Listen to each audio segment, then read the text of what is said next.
Mga kapatid, please lang mga kapatid, magbalik loob tayo sa Panginoon mga kapatid. Malapit na ang paghukom ni Jesus Christ.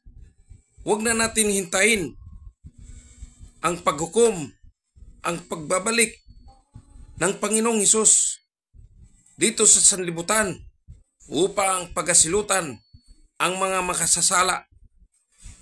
Takot ka bang di ka maligtas? Kung takot kang di maliligtas, di makasama sa kanya pagliligtas, sa mga mabubuti ang puso, linisin mo ang iyong kaluluwa. Linisin mo ang masama mong espiritu. Gumawa ka ng kabutihan sa iyong kapwa. Magpakumbaba ka kapatid.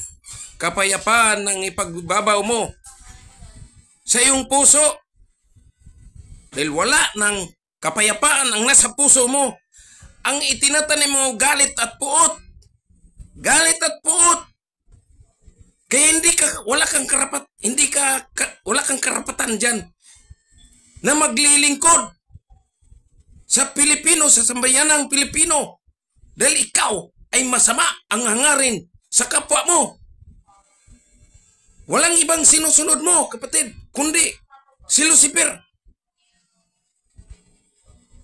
Kaya matakot ka sa Diyos, matakot ka sa Panginoon, dahil maimpyerno ka.